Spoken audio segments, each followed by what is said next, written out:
એવા ભગવાન શ્રી હરિના દિવ્ય સાનિધ્યમાં આજની આ દિવ્ય સભામાં ઉપસ્થિત ધર્મકુળ આશ્રિત વાલા સર્વે મારા સંતો પાર્ષદો, શ્રીજીના લાડીલા ધર્મકુળ આશ્રિત વાલા સર્વે સત્સંગી હરિભક્તો, સર્વ ધર્મ પ્રેમી સજ્જનો, સર્વ મોક્ષભાગી જીવાત્માઓ, દરેક ભક્તજનોને અમારા હૃદયપૂર્વક જય સ્પંદન. વાલા ભક્તો, ભંડારીયાને આંગણે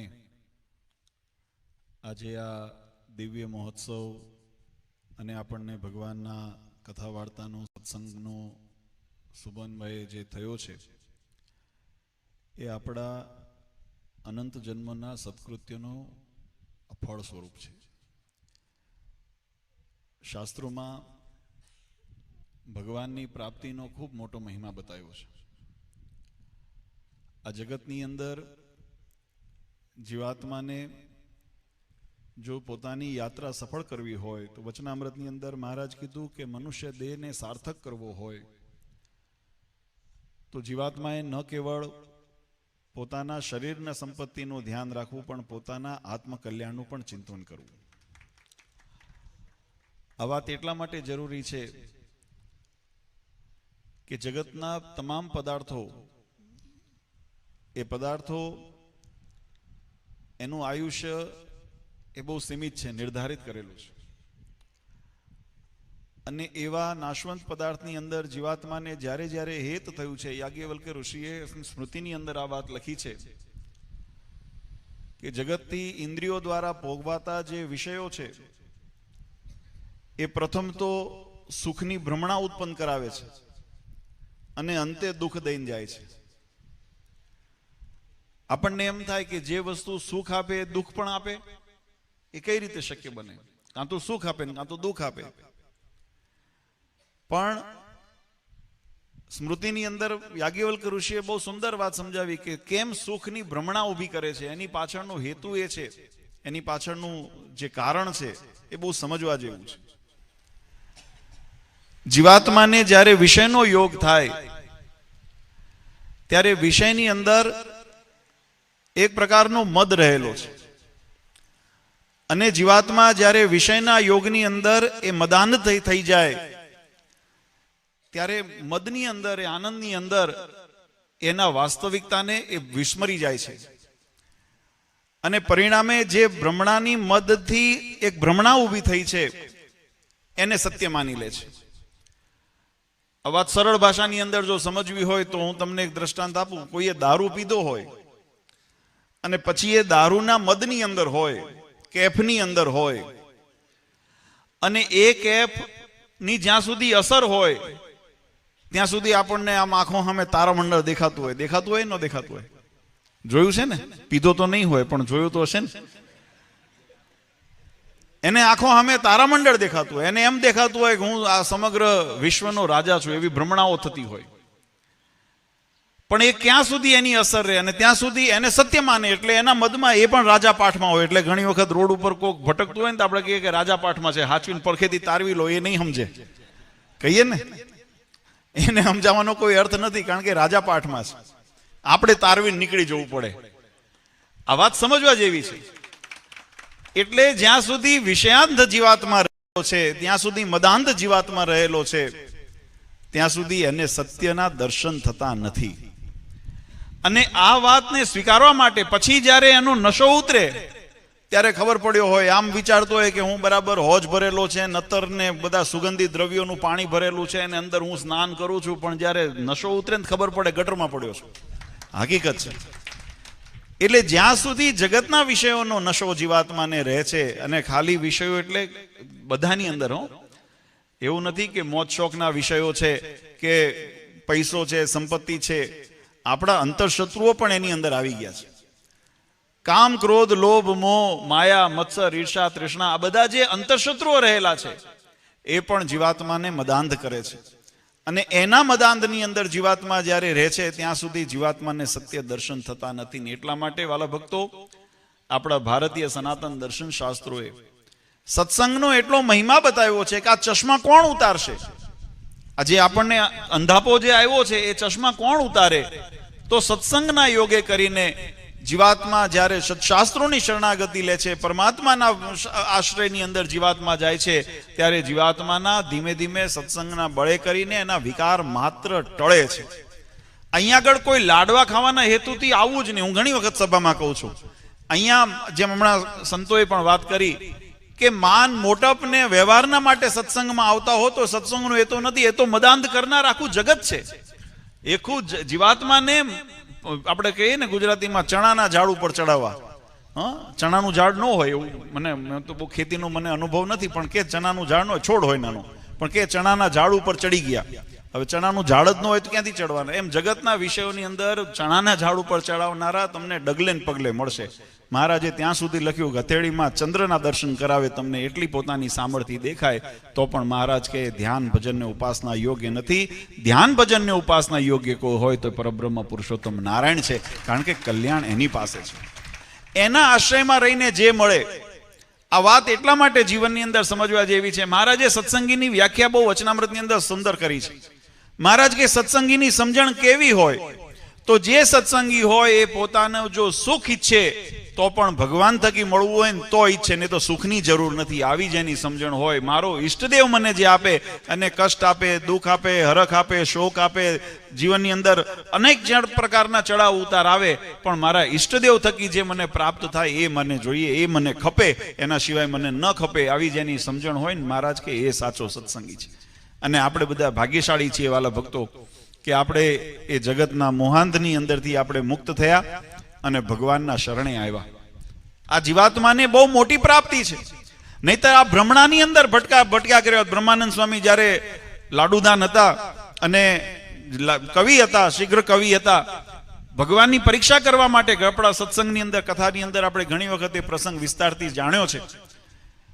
જ્યારે વાત મળી કે પરબ્રહ્મ પુરુષોત્તમ નારાયણ ધરા ઉપર વિચરણ કરે છે, ઘણા બધાને શંકાઓ થાય. સ્વાભાવિક છે, ભગવાન આ કળિયુગની અંદર ધરા ઉપર મનુષ્ય દેહ ક્યાંથી સંભવ બને? આવી ઘણાને શંકા થાય કે ઘણા બધા, અને કળિયુગના પાછા વર્ણનમાં આવે છે, અને અત્યારે આપણે જોઈએ છે જાજા પાખંડ દેખાય છે. એટલે સ્વાભાવિક રીતે ઘણાને શંકા થાય. અમને ઘણા પૂછે કે બાબુજી આ જ્યોતિષ વિદ્યા છે કે આ બધું છે, તો મેં કીધું પેલા જો વિદ્યાની દ્રષ્ટિએ સાચું છે, પણ બધા સાચા નથી હોતા, એટલે લોકોને શંકા વહેલી પડે છે. આ બધી વસ્તુને સમજવા જેવું છે. આયુર્વેદ છે કે હોમિયોપેથી છે કે ડોક્ટરીની દવા છે. હમણાં ઝોલાછાપ ડોક્ટર જેને કહેવાય, પોતાની ડિગ્રીઓ કરીને ઉભા થઈને નીકળી ગયા હોય, ગામડે ગામડે જઈને હોસ્પિટલો ખોલી દે તો ડોક્ટર ઉપરથી વિશ્વાસ ઉઠી જાય લોકોને, કારણ કે એના ઠગનારા જાજા થઈ ગયા. એમ ધર્મના નામે આજે જ્યારે કળિયુગની અંદર પાખંડ અને જ્યારે મહારાજનું પ્રાગટ્ય થયું ને ત્યારે તો બહુ ચરમસીમા હતી.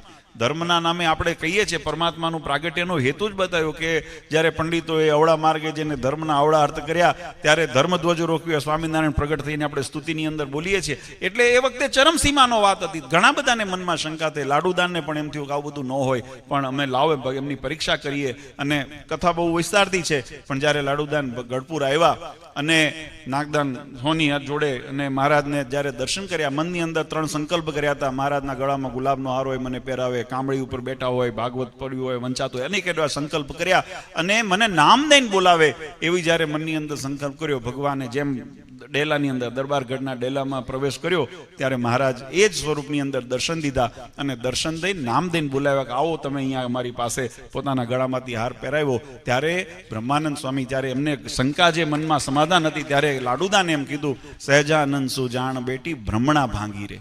મારી ભ્રમણા હતી. કઈ ભ્રમણા હતી? જે ભ્રમણા જગતની ભ્રમણાની અંદર જીવાત્માને પોરવી રાખી હતી, જે જીવાત્માની અંદર ભગવાનથી છેટું રહેવા રાખતી હતી, એ ભ્રમણાઓ બધી ભાંગી અને આજે પણ પુરુષોત્તમ નારાયણની પ્રાપ્તિ થઈ. અને એ શરણાગતિ સ્વીકારી ત્યારે પછી સત્સંગની અંદર ધીમે ધીમે નામાં કેવું છે, રંગ ચડતા વાર લાગી, એકદમ ન ચડે. એ શ્રીરંગ થયા, શ્રીરંગમાંથી લાડુદાન, લાડુદાનમાંથી શ્રીરંગ થયા, શ્રીરંગમાંથી બ્રહ્માનંદ થયા, બ્રહ્મના આનંદની અંદર. અને પછી તો એટલી સ્થિતિ પહોંચી કે ભગવાનને ધામમાં જવું હતું ને ત્યારે એમ થયું કે આ બ્રહ્માનંદને ખસેડો ને મને જવા નહીં દે. આ સ્થિતિએ પહોંચાણું. આ વાત આ જીવાત્માને એટલા માટે જરૂરી છે કે આપણે બધાએ પાપા પગલી કરીને ચાલતા શીખ્યા છે. કોઈ દોડવા, આમાં કોઈ બાળક છે આપણે આ બધા બેઠામાંથી કોઈ એવું છે કે ઉઠતા વેણ દોડ્યું હતું? હા, વ્યાસજીની વસ્તુ જુદી છે. એ નાની જંગલમાં ગયા, પણ આપણે બધાને એ શક્ય શક્તિ નથી. બધાએ પાપા પગલી કરીને શીખ્યા છે, પણ લક્ષ્ય જેનું સિદ્ધ હતું ને, જેને હેતુ ચોખ્ખો હતો કે મારે ભગવાનને પામવા છે ને, એ જ એ માર્ગ સુધી પહોંચી શક્યા છે. બાકી ક્યાંય ગળથોલિયા ખાઈને નીકળી ગયા છે. આ માર્ગ હરિનો માર્ગ છે શુરાનો, નહીં કાયરનું કામ જોડે. આમાં અને હેતુ ન પણ બદલાય. મહારાજે વચનામૃતની અંદર બહુ સુંદર એક વાત, આપણે વધારે જાજો સમય નથી લેવો, આપણે અહીંયા આગળ આજે ખરેખર ભંડારીયાનો સત્સંગ ગોપીનાથજી દેવના હાંડાનો સત્સંગ છે અને ઘણા વર્ષોથી અમે એનો અનુભવ કરીએ છીએ. પૂજ્ય આચાર્ય શ્રી અજંત પ્રસાદજી મહારાજશ્રીની સાથે પણ ઘણી વખત આવવાનું થયું અને સત્સંગની અંદર ગોપીનાથજી દેવની સેવાની અંદર જ્યારે જ્યારે જરૂર પડી હોય ત્યારે નિષ્ઠાથી, નિયમ નિશ્ચય પક્ષમાં દ્રઢ રહીને શુરવીરતાથી ભક્તોએ સત્સંગનો પક્ષ રાખ્યો. ભગવાન ગોપીનાથજી મહારાજ, હરિકૃષ્ણ મહારાજ, એના સિદ્ધાંતો, એનો પક્ષ રાખ્યો છે એટલે શુરવીર સત્સંગ છે. અહીંયા અવારનવાર આપણે નાના મોટા પ્રસંગ કરીને સભાઓનું આયોજન, મહાપૂજા હોય, શાકોત્સવ હોય, કથા હોય, ત્યારે પણ અવારનવાર આવતા છે. મને કદાચ એવું કોઈ વર્ષ ખાલી નહીં ગયું હોય, સિવાય અનિવાર્ય કોરોનાના જેવું એવું હોય, ન આવવાનું હોય. બાકી કોઈ વર્ષ એવું ન ગયું હોય કે જ્યારે અહીંયા આવવાનું ન થયું હોય. આપણે અનેક પ્રસંગો, નાના મોટા પ્રસંગોની અંદર આવવાનું થયું હોય. આપણું મંદિર જ્યારે જૂનું હતું ત્યારે પણ ઘણી આપણે સભાઓ કરી, બધા ભક્તોને વાત કરી કે ભાઈ આ સત્સંગની અંદર બાપુજી ગામમાં સત્સંગની તેજી નથી આવતી. તેજી જેમ બધામાં તેજીની જરૂર છે એમ સત્સંગમાં આવી જોઈએ, પણ આમ મહેનત કરીએ છીએ પણ નથી આવતી. એટલે એની અંદર થોડોક જે સમાધાન કરવા જેવું હતું એ સમાધાન પણ કર્યું કે મંદિરની અંદર જીર્ણોદ્ધાર પણ કરીએ, મંદિરની દિશા ઠાકોરજીને જરાક સારા દિશામાં પધરાવીએ. હરિભક્તોએ હર્ષોથી એ વસ્તુને સ્વીકારી અને આપણે એનું પરિણામ જોયું કે મંદિરનો જીર્ણોદ્ધાર થયો. આજે આપણે જીર્ણોદ્ધારમાં પુનઃ જ્યારે પ્રતિષ્ઠા કરી એનો આપણે આ ત્રીજું વર્ષ આપણે ઉજવી રહ્યા છીએ. એટલે દરેક ભક્તોના હૃદયની અંદર જે સમજણનું અંગ છે ને, અને એ સમજણના અંગની અંદર એક વાત, આ વિઘ્નો ટળે ભગવાનનું નજીકપણું કેમ આવે? મંદિરનો મહિમા આપણા શાસ્ત્રોમાં બહુ બતાવ્યો છે. આપણી ભારતીય સનાતન દર્શન શાસ્ત્રોની સંસ્કૃતિની અંદર મૂર્તિ પૂજાનો આપણે ખૂબ વિશેષ મહિમા બતાવ્યો છે. ઘણા વિધર્મીઓ એને ખંડન કરતા હોય છે, નથી માનતા, નિરાકારવાદમાં માને છે, નાસ્તિકવાદને માનનારા હોય, પરમાત્માને ઘણા પાષાણને ધાતુ સમજનારા હોય, એમ કે આની અંદર પરમાત્માનો વાસ નથી. પણ આપણી દર્શન શાસ્ત્રની દ્રષ્ટિએ જોઈએ, આપણા સામુદ્રિક શાસ્ત્રની દ્રષ્ટિએ જોઈએ તો શરીર તો હંમેશા પંચભૂતનું જ બનેલું છે. કોઈ એમ કે આ પથ્થર છે, આ ચિત્ર છે, આ ચિત્ર જળ છે, તો જળ તો આપણું શરીર છે. આ શરીર જળ છે કે નથી? પંચભૂતનું બનેલું છે. જો એમાંથી જીવ કાઢલો તો શું એની અવસ્થા રહે છે? આપણે જળ જ થઈ જાય છે. પંચ અગ્નિમાં એને અગ્નિદાહ કરીએ એટલે પંચભૂતમાં પંચ વિલીન થઈ જાય છે. એટલે શરીરનો હંમેશા જળ તત્વથી જ બનતું હોય છે, પણ શરીરની અંદર રહેલું ચૈતન્ય તત્વ છે એને જાગૃત કરે છે. અને એ જ રીતે પછી ઘણાય બોલે, ઘણાય મૌન રહેતા હોય, તો એનો મતલબ કે એનામાં ચૈતન્ય નથી હોય ને. ઘણા સમાધિમાં રહેતા હોય, ઘણા હાથ રાતે સૂતા હોય, એ તો શબ સમાન થઈ ગયા છે. તો શું એનામાં ચૈતન્ય નથી? એ હલે ડુલે ન ડોલે એ તો જ્યારે પ્રતિક્રિયા આપી હોય ત્યારે આપે. એ શરીરનો પોતાનો ધર્મ છે, એને પ્રતિક્રિયા આપી હોય ત્યારે આપે. ઘણા ન ઈચ્છા હોય તો એ ચમકાવો તો ચમકી જાય. આ બધું જોઈએ છે. આ પ્રકૃતિ છે. એટલે પ્રકૃતિના નિયમ અનુસાર શરીરની રચના જેનાથી જે પદાર્થથી બની હોય, પણ શરીરની કિંમત કરતા, શરીરની કિંમત તો છે, શરીર ખલું સાધન, એ સાધન રૂપ બતાવ્યું છે, પણ સાધન એ સિદ્ધિ નથી. સિદ્ધિ તો અંદર રહેલા ચૈતન્ય તત્વથી થાય છે. અને ચૈતન્ય તત્વ જ્યારે શરીરની અંદર, મનુષ્ય આદિ શરીરની અંદર પ્રવેશે ત્યારે આપણે એને માણસ કહીએ છીએ, પશુ કહીએ છીએ, પક્ષી કહીએ છીએ, જીવંત કહીએ છીએ, વૃક્ષ કહીએ છીએ, વેલી કહીએ છીએ. આપણે જેની અંદર જીવાત્માનો પ્રવેશ થયો એને આપણે, આ ઝાડ છે તો એની અંદર આપણે એને વૃક્ષ કહીએ છીએ. કપાઈ ગયું હોય તો શું કહીએ છીએ? લાકડું કહીએ છીએ. પછી એને કહીએ છીએ કે આ ઝાડ છે, એ થડ થઈ ગયું. એમ શરીરની અંદર પણ દરેક અવસ્થા છે. એમ જ્યારે પરમાત્માના સ્વરૂપની અંદર, એટલે મૂર્તિની અંદર, જ્યાં સુધી મૂર્તિ એ માત્ર આકૃતિ છે ત્યાં સુધી એ જળ છે, પાષાણ છે, ચિત્ર છે, માનું. પણ જે દિવસે એની અંદર પરમાત્માનો પ્રતિષ્ઠા થાય, પ્રાણનો આવિર્ભાવ થાય, પછી એ ચૈતન્ય બની જાય છે. પછી એની કિંમત એ પ્રભુ અક્ષરધામ તુલ્ય થઈ જાય છે. આ વાત એટલા માટે આપણે સમજવા જેવી છે. અને ભગવાન સ્વામિનારાયણે પણ આ ચિંતા કરી. મહારાજ કે અનંત જીવાત્માના કલ્યાણને અર્થે આ ધરા ઉપર પરમાત્મા રામકૃષ્ણ આદિ અવતાર ધારણ કરીને વિચરણ કરતા હોય, જ્યારે પરમાત્મા મનુષ્ય ચરિત્ર કરતા હોય, ત્યારે પરમાત્માનો જેને યોગ થાય, પરમાત્માનું જેને સાનિધ્ય પ્રાપ્ત થાય, પરમાત્માના જેને દર્શન પ્રાપ્ત થાય, એ જીવાત્માનું તો સહેજે સહેજે કલ્યાણ થાય. પછી મહારાજને વળતો વિચાર આવ્યો કે આ પ્રકૃતિના નિયમને પરમાત્મા પણ સ્વીકારતા હોય છે. અને પૂર્વે પણ જે પરમાત્માના અવતારો થયા, એ અવતારો અંતર્ધ્યાન થયા. એમ મારે પણ મારી મનુષ્ય લીલા જ્યારે સંકેલવાનો સમય આવશે ત્યારે મારા પછીની જે પેઢી છે, અમારા પછીનો જે વારસો છે, એ ભક્તોને અમારા સ્વરૂપનું સુખ કેમ મળે? અને એટલા સંકલ્પ સાથે મહારાજે કલ્યાણના માર્ગરૂપી અને આ મોક્ષનો અવિરત ધોરી માર્ગ વહેતો રહે, ઉપાસના ભક્તિને કાયમ પોષણ મળતું રહે. એટલે મહારાજે સંકલ્પ કર્યો કે હરિત્વા મંદિરાણી, અને પોતાના સ્વરૂપોની સ્થાપના કરી. મહારાજે પોતાના હાલતા ચાલતા બોલતા સ્વરૂપ, આપણને એમ થાય આ ગોપીનાથજી મહારાજ બોલતા નથી, આપણી દ્રષ્ટિ નથી પહોંચતી. બાકી જો આપણી દ્રષ્ટિ પહોંચે તો આ જ ગોપીનાથજી મહારાજનું સ્વરૂપ, અને પૂર્વે એવા પ્રમાણો આપણા સંપ્રદાયની અંદર આપણને જોવા મળે છે, એવી કથાઓની અંદર આપણને શાસ્ત્રોમાં વર્ણન જોવા મળે છે કે ભગવાને ગોપીનાથજી મહારાજની મૂર્તિમાંથી પ્રગટ થઈ અને ભક્તોને દર્શન દીધા હોય, એના કોળ પૂરા કર્યા હોય. આજે બ્રહ્માનંદ સ્વામીની વાત કરી. બ્રહ્માનંદ સ્વામી જુનાગઢ મહારાજ સ્વધામ પધાર્યા, અને જુનાગઢ સ્વામી જ્યારે આવ્યા ત્યારે એમને દાવો કર્યો કે આ ભગવાનનું જો શરીર, પાર્થિવ શરીર જો તમે રાખ્યું હોત તો હું અક્ષરધામમાંથી એને પાછા લઈ આવત. ત્યારે ભગવાન ગોપીનાથજી મહારાજની મૂર્તિમાંથી પ્રગટ થઈને પોતાના ગળામાંથી હાર ના કાઢીને બ્રહ્માનંદ સ્વામીને પહેરાવ્યો હોય, અને એમ કીધું હોય કે હું મૂકીને ક્યાંય ગયો નથી, હું તમારી વચ્ચે અહીંયા ને અહીંયા છું, તમે જરાય મૂંઝાશો નહીં. આ વરદાન આપણા શાસ્ત્રોએ પ્રમાણિત કરેલા છે. એટલે પરમાત્માની મૂર્તિ સ્વરૂપનો શાસ્ત્રોએ મહિમા બતાવ્યો. મહારાજે કીધું કે પરમાત્મા જ્યારે વિચરણ કરતા હોય, એનો યોગ થાય, એને જીવાત્માને ભગવાનના શરણાગતિની પ્રાપ્તિ થાય. ભગવાન માનુષ્ય લીલા સંકેલી લીધી હોય તો પરમાત્માને મળેલા એવા એકાંતિક સંતો હોય, એનો સમાગમ કરે તો પણ એ કલ્યાણનું સાધન બને. પણ મહારાજને વળી વિચાર આવ્યો કે એવાય જાજા ન મળે, અને અત્યારે જોઈએ છે જાજા એવા મહારાજના વખતના તો ન જ મળે, પણ એના માનનારા અને એવું નથી પ્રત્યક્ષ મળ્યા હોય, અંતર્મનથી મળ્યા હોય એવાય નથી. ભગવાન સાથે હેતવાળા જ બહુ જાજા નથી દેખાતા. જેને હેતવાળા હોય ને અહીંયા બેઠા છે. આમાં એવું હોય ને, જેને ભગવાનમાં હેત છે ને એ અહીંયા બેહે, બાકી તો બીજા ત્રીજામાં વિષયના હેતવાળા હોય, એને ભગવાનમાં હેત ન જ હોય. એટલે એવા મહારાજ કે ભગવાનને મળેલા સંતો હોય એને પ્રાપ્તિ થાય તો કલ્યાણનું સાધન થાય. અને મહારાજ કે એ પણ જ્યારે ન મળે તો અમારા આશ્રિતોને અમારા પ્રગટ સ્વરૂપની પ્રાપ્તિ થાય, એના માટે મહારાજ કે અમારા સ્થાપેલા ભગવાન મૂર્તિઓ છે એની અંદર અમારો વાસ છે, એનો જે આશ્રય કરે અને અમારા પ્રત્યક્ષ આશ્રયનું ફળ મળે. આજે એ નાતે આપણે બધા ભાગ્યશાળી છીએ કે આપણને ગોપીનાથજી મહારાજ જેવો ધીંગો ધણી મળ્યો છે. હરિકૃષ્ણ મહારાજ, લક્ષ્મણ દેવ જેવા ધીંગા ધણી આપણને મળ્યા છે. આજે એના આશ્રયની અંદર આપણે બેઠા છીએ, અને મન કર્મ વચનથી આશ્રયમાં બેઠા છીએ, માત્ર શરીરથી નહીં. આ વસ્તુને પણ વિચારજો. ઘણા એ શરીરથી બેસવામાં માને છે, પછી મનથી પણ ન હોય, કર્મથી પણ ન હોય, ને વચનથી પણ ન હોય, માત્ર શરીરથી હોય. આપણે કદાચ શરીરથી છેટા હોઈએ ને, પણ મન કર્મ વચન એ ભગવાનના આશ્રય છીએ ને ભગવાનને એની નોંધ લે છે. મહારાજે શું કીધું? અમારે ત્યાં જગન્નાથપુર હમણાં થોડા દિવસ પહેલા વચનામૃતમાં પણ મેં વાત કરી હતી કે મહારાજ કીધું જગન્નાથજીના મૂર્તિની અંદર રહીને અમે પૂજારીનો શું જોતા હતા? છળ કપટ અને ભક્તિભાવ. મહારાજે એમ ન કીધું અમે એનું રૂપ જોતા હતા, એનો રંગ જોતા હતા, અમે એનો પહેરવેશ જોતા હતા. એવું કીધું મહારાજે? શું જોતા હતા? મહારાજની દ્રષ્ટિ એ બાહ્ય દેખાવ ઉપર નથી પહોંચતી. મહારાજ અંતર્મનમાં દ્રષ્ટિ કરે છે અને જોવે છે કે તમારું અંતર્મન કપટથી ભરેલું છે કે ભાવથી, ભક્તિભાવથી ભરેલું છે. અને આપણે ભાગ્યશાળી, આપણે આપણા અંતર્મનને ચોખ્ખું કરવાનું છે કે આપણા અંતર્મનની અંદર કોઈ પ્રકારનો વિકાર ન રહે, કોઈ પ્રકારનું કપટ ન રહે, કોઈ પ્રકારનો સ્વાર્થ અહંકાર ન રહે, અને આપણું અંતર્મન નિર્મળ થાય કે જેની અંદર ભગવાન અખંડ વાસ કરીને રહેવાનું મન થાય.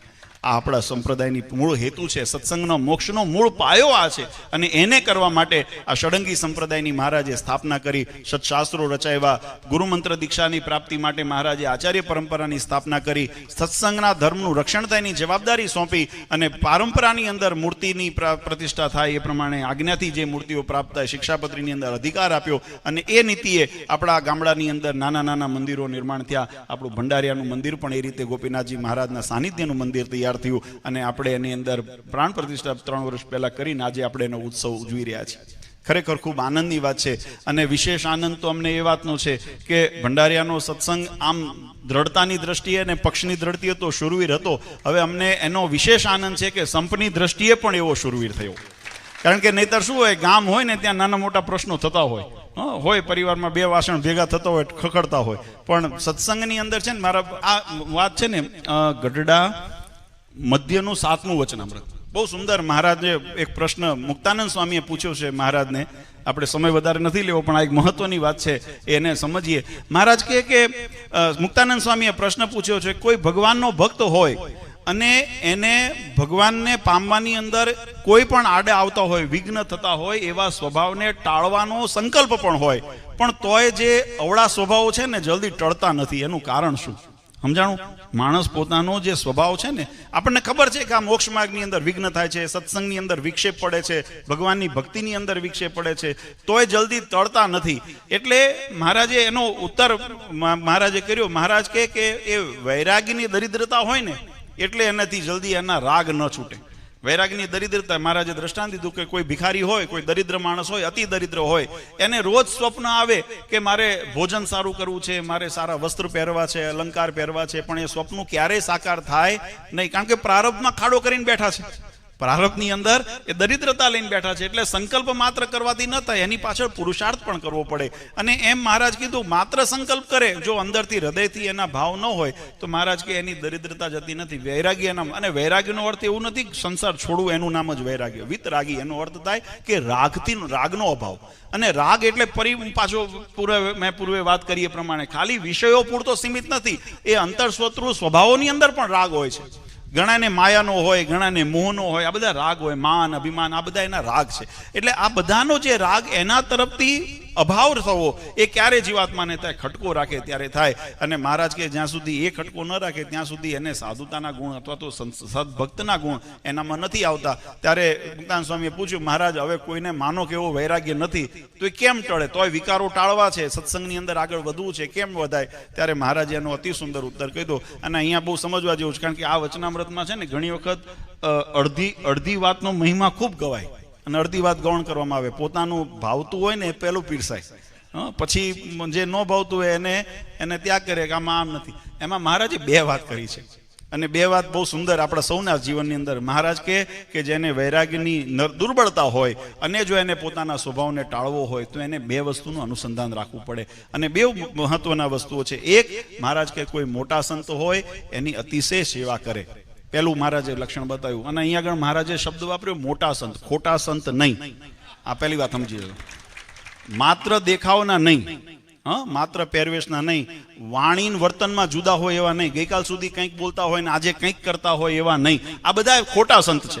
આપણે મોટા સંતની મહારાજે એટલા માટે માત્ર સંત શબ્દ ન વાપર્યો. વ્યાખ્યાની અંદર મહારાજે કીધું મોટા કોઈ સંત હોય એની સેવા કરે. એટલે કોઈ ખરેખર સાધુતાના ગુણે યુક્ત હોય અને સાધુતાના જે જવાબદારી છે એનું અંદર યથાર્થપણે વહન કરતા હોય, એ રીતે એના લક્ષણે યુક્ત હોય એવા મોટા સંતની સેવા કરે. અને બીજું મહત્વનું, આની તો વ્યાખ્યાઓ ઘણી વખત કથાઓમાં અમે સાંભળી છે, પણ પાછળનો ભાગ કોઈ બોલતું નથી.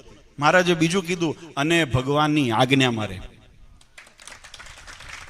પહેલો ભાગ તો બહુ જોરશોરથી મોટા ડંકાની ચોટ ઉપર કહેવામાં આવે, કથાઓ ગજવી નાખવામાં આવે, જો આવો મહિમા કીધો, આવો મહિમા કીધો. પણ પાછળ ને પાછળ મહારાજે કીધું, અને ભગવાનની આજ્ઞા મારે અને ભગવાનની દ્રષ્ટિ પડે. જો આ 2 સાધન કર્યા, આ 2 સાધનથી જીવાત્માનું લક્ષ્ય નિર્ધારિત થયું. પણ ફળ ક્યારે મળ્યું? મહારાજ કે જ્યારે આ બંને રીતે મંડ્યો રે. કઈ રીતે? મોટા સંતની સેવા કરે અને ભગવાનની આજ્ઞા પ્રમાણે રહે. અને મહારાજ કે એમ કરતા કરતા મંડ્યો રે, હાર ન માને. કદાચ તત્કાળ ફળની પ્રાપ્તિ ન થઈ અથવા તો બીજા વિચાર વિષયોની અંદર પ્રાપ્તિ થઈ તો ભટકે નહીં, એની અંદર મંડ્યો રહે. એક રસ્તો જે ભગવાને બાંધ્યો છે, હું ને મારા ઠાકર જગત બીજું કાણું, ઠાકર બેઠા પારણે હું દોરી ટાણું. આવી એક નિષ્ઠા કરીને ભગવાનની અંદર જે વળગ્યો રહે, પછી પ્રલોભન મળે તોય ન ભટકે, દુઃખ સુખ આવે તોય ન ભટકે જીવનની અંદર. મહારાજે તો ત્યાં સુધી વચનામૃતમાં લખ્યું, પ્રલય જેવો આપતકાળ આવી જાય, પ્રલય જેવો, પ્રલય જેવું, મહાપ્રલય જેવું દુઃખ આવે તો પણ એની નિષ્ઠા ડગે નહીં, ત્યારે એ મંડ્યો રહ્યો કહેવાય. આપણે તો કેવું છે, ઘડીકમાં લાભ થાય ત્યારે વેગમાં આવી જાય, અને થોડું ઘણું નુકસાન થયું હોય, દેહનું કદાચ માંદગી હાજગી આવી ગઈ, કોઈને કંઈ ધંધામાં નુકસાન થઈ ગયું, ખેતીની અંદર કંઈ નુકસાન થયું, વ્યવહારની અંદર કંઈ દુર્બળતા આવી, કોઈ પણ વ્યવહાર ગ્રહસ્થાશ્રમ છે ને, આમાં તો વાડીની અંદર બધા કાંટાય હોય ને ફૂલે હોય ને ફળે હોય, બધું હોય. એમ સંસારની અંદર આ બધું રહેવાનું. એટલે એની જ્યારે પ્રાપ્તિ થાય, સારા સુખની યોગ થાય ત્યારે આપણને મહિમા વધારે જણાતો હોય. પણ જ્યારે સુખની અંદર કંઈક ઓછપ થઈ હોય ત્યારે તરત અભાવ આવવા માંડે, આપણે રસ્તા બદલવા માંડીએ, ભટકવા માંડીએ. કોઈ નિષ્ઠા નથી રહેતી. અમારી પાસે ઘણા આવે કે બાપુજી આ આટલા વખતથી 4 મહિનાથી 6 મહિનાથી ભગવાનની માળા કરીએ છીએ પણ ફાયદો નથી થતો. કોઈ અમને કીધું છે કે ફલાણી જગ્યાએ જઈને દીવો કરી આવે થશે, તમે જવાય? હવે આ તરત નિષ્ઠા 6 મહિનામાં તમારી નિષ્ઠા ડગી ગઈ, ક્યાં જવું તમારે? આ 6 મહિનાની નિષ્ઠા રહી, તમે 84 લાખ યોની ભટકતા અહીંયા માંડ ઠેકાણે પહોંચ્યા છો. હવે આનાથી ચેટકીને બીજા 84 લાખના તમે માથે ભાતા બાંધવાની વાત છે. એટલે આ તો કોઈની આસ્થાને, કોઈની શ્રદ્ધાને ઠેસ પહોંચાડવાનો જરાય અમારો ઈરાદો નથી. પણ હું જે વાત કરું છું, નિષ્ઠાની વાત કરું છું, તમારા વિશ્વાસની વાત કરું છું, ઠેરાવની વાત કરું છું. ભગવાનમાં જેને વિશ્વાસ ન હોય, અને જેને ભગવાનમાં વિશ્વાસ ન હોય ને હોય એને માથું બીજે કંઈ ઝૂકવાનું મન પણ ન થાય, સંકલ્પ ન થાય, એવા પરબ્રહ્મ જાગ્રત પરબ્રહ્મ પુરુષોત્તમ જાગૃત એવા આપણને ભગવાન મળ્યા છે. પણ એનો આશ્રય કરીને રાખીએ તો આપણને ફળની પ્રાપ્તિ થાય. થોડી ધીરજ રાખવી પડે. ખાડો ભરતા ઘણી વખત જલ્દી ભરાઈ જાય. આપણે શું કહેવાય, અમે ડીઝલ પાણી આપણે ડીઝલ ભરાવીએ ને ગાડીની અંદર, તો ઘણી જગ્યાએ મોટર પાવરફુલ હોય, તો 2 મિનિટમાં ટાંકી ફૂલ થઈ જાય, અને ઘણી જગ્યાએ ધીમે ધીમે ડચું ચાલતી હોય તો ઘણી વખત વાર લાગે. એમ આપણા ભાગ્યની અંદર પેટ્રોલ ભરીએ આપણે તો ભગવાનની ભક્તિ રૂપી, તો કોઈ વખત ખાડો ઓછો હોય તો વહેલો ભરાઈ જાય, ખાડો મોટો હોય તો વાર લાગે, પણ ધીરજ રાખીને મંડી રહેવું પડે. મહારાજે શબ્દ કીધો, મહારાજ કે ભગવાનના સંતો હોય એવા એની સેવા કરે અને ભગવાનની આજ્ઞા પ્રમાણે રહે, અને એની અંદર મંડ્યો રહે, ત્યારે મહારાજ કે ભગવાનની એના ઉપર કૃપા દ્રષ્ટિ થાય, અને ત્યારે કૃપા દ્રષ્ટિ થાય પછી મહારાજ સંકલ્પ કરે. કેવો સંકલ્પ કરે કે આ મારો ભક્ત છે, એને કામ ક્રોધ આદિ અંતરશત્રુ એને પીડે છે, અને ભગવાન માટે કે તમામ એના અંતરશત્રુ વિરામ થાવ. હવે ભગવાનની કૃપા દ્રષ્ટિથી સંકલ્પ થાય ને તારે જીવાત્માના વિકાર ટળે, નહીં તો ટળતા નથી. મહારાજ કે અનેક સાધનો કરીને કરો, અનેક જન્માંતરે કદાચ આ સાધન કરો, પણ જ્યાં સુધી ભગવાનની કૃપા દ્રષ્ટિ નથી થઈ ત્યાં સુધી વિકાર ટળતા નથી. એટલે આપણી જવાબદારીમાં બે આવે, સાધન આપણે કરવાનું છે, ફળ ભગવાન આપવાના છે. મોક્ષ માર્ગની અંદર આ પરમ આવશ્યક છે. ભગવાનની ભક્તિ, ભગવાનની આજ્ઞા અને ભગવાનની શુદ્ધ ઉપાસના એ મોક્ષ માટેનું પરમ સાધન છે. એના માટે મહારાજે શુદ્ધ સંપ્રદાયની સ્થાપના કરી, શુદ્ધ આચરણની સ્થાપના કરી, શુદ્ધ ઉપાસના અને ભક્તિની મહારાજે સ્થાપના કરી, અને મહારાજ કીધું આને અનુસરજો ને એમાં મંડ્યા રહેજો, એમાં ક્યારેય હાર. અને હું ઘણી વખત કહું છું, આપણે હરીફાઈમાં નથી, આપણે હરીફાઈમાં છીએ જ નહીં, કેમ પેલો આગળ નીકળી ગયો, હું પાછળ રહી ગયો, મારે એનાથી વહેલું લઈ લેવું છે, મારે એનાથી આગળ નીકળી જવું છે. આપણે હવ પોતાના કલ્યાણ માટે છે, ને કલ્યાણનો માર્ગ આ છે. જે વહેલા હાલ્યા હશે એ વહેલા પહોંચશે, જે મોડા હાલશે એ પહોંચશે, પણ હાલશે તારે પહોંચશે. માર્ગ બદલશે તો પહોંચાશે, મોડા તો મોડા, પણ આ માર્ગ બદલી નાખશો તો પહોંચાશે નહીં. પેલા આપણે રોડ ઉપર લખ્યું હોય છે, દુર્ઘટના છે દેરી ભલી. અકસ્માત થઈ જાય એના કરતા મોડું પહોંચવું બેટર લેટ દેન નેવર અંગ્રેજીમાં કહેવાય છે, કે કદાચ મોડું પહોંચાશે પણ નહીં પહોંચાય એવું તો નથી જ. આ માર્ગ એવો સુરક્ષિત છે, ભગવાનનો કંડારેલો. એટલે આ બધા સ્વભાવની અંદર આપણે ભક્તિનો સ્વભાવ, સમજણનો સ્વભાવ, અંગનો સ્વભાવ, બધી રીતે, અને પરિવારની અંદર પણ સત્સંગની અંદર આત્મીયતા, આપણું સત્સંગ આપણા માટે આપણો પરિવાર છે, એવી સમજણ રાખી એકબીજાના પૂરક બની, એકબીજાના પોષક બનીને આપણે સત્સંગમાં કરીએ. એટલે ખરેખર આપણે પુનઃ પાટોત્સવના વિષય ઉપર આપણે આવીએ. ભગવાનની આપણા ઉપર અતિ કૃપા છે. ભંડારીયા સત્સંગ સમાજ એક રંગે રંગેલો સત્સંગ સમાજ છે, નિષ્ઠાવાળો સત્સંગ સમાજ છે. હું તમારા ગામમાં તમારા વખાણ કરું એમ નહીં, આ સમગ્ર સાવરકુંડલાનો, જેસરનો આપણો પટ્ટો આજે કહેવાય, આ તમામ પટ્ટાની વચ્ચેના તમામ ગામડાઓ ગોપીનાથજી મહારાજના અમે જોયું છે. એટલા માટે કહું છું કે ગમે તેવા વાવાઝોડા આવ્યા, સમયના વિકારો આવ્યા, પણ આ નિષ્ઠાના હરિભક્તો હજુ ડગ્યા નથી. એની નિષ્ઠા આજે છે, અને ભક્તોની જ વાત છે. માનીને લોભી હતા એની વાત કરતો નથી હું. તો જેમ હમણાં ગોરધનભાઈ વાત કરીને, ભગવાન કોણા હારું તપ કરે છે? પોતાના ભક્ત માટે કરે છે, અભક્ત માટે કરતા નથી. એમ હું ભક્તોની જ વાત કરું છું, અભક્તની વાત કરતો જ નથી. એ કદાચ કાલે અહીંયા હતા ને આજે બીજે ગયા ને તો મને એની હરખશોક નથી, કારણ કે અભક્ત હતા. એના માટે શું મારે ચિંતા? મારે તો ભગવાનના ભક્તની ચિંતા છે, અને એ ચિંતાનો રસ્તો મને ભગવાને બતાવવાનું કીધું છે કે આને સદમાર્ગે અમારા સુધી પહોંચાડજો, અને એ જવાબદારીનું અમે વહન કરીએ છીએ. તો દરેક ભક્તોને ખૂબ ખૂબ અભિનંદન છે. આજે આપણા ગામને આંગણે સુંદર પાટોત્સવ થયો. બધા યજમાન સહિત નાના મોટા સેવાની અંદર તન મન ધનથી બધા ભક્તોએ સેવા લીધી, અને બધા આજુબાજુના વિસ્તારથી પણ ભક્તો ખૂબ ઉત્સાહથી અહીંયા આગળ દર્શન માટે આવ્યા. ભગવાનને પ્રાર્થના કરીએ, આવો ને આવો સત્સંગનો ચડતો ને ચડતો રંગ રહે, નિયમ નિશ્ચય પક્ષની દ્રઢતા રહે, અને ભગવાનની કૃપાથી સમગ્ર સત્સંગ આપણો આ વિસ્તારનો, ભંડારીયા ગામનો અને સમગ્ર ગ્રામજનો એ ખૂબ સુખ્યા થાય એવી ગોપીનાથજી મહારાજના ચરણારવિંદમાં પ્રાર્થના કરી. પરમ પૂજ્ય સનાતન ધર્મ ધુરંધર આચાર્ય શ્રી અજેન્દ્ર પ્રસાદજી મહારાજ, અસો ગાદીવાળા પૂજ્ય માતુશ્રી અને અમારા સમસ્ત ધર્મકુળ પરિવાર વતી આપ સૌને અંતરથી આશીર્વાદ આપી ભગવાન સૌનું મંગળ વિસ્તારે પ્રાર્થના સાથે મારી વાણીને વિરામ સહેજાન.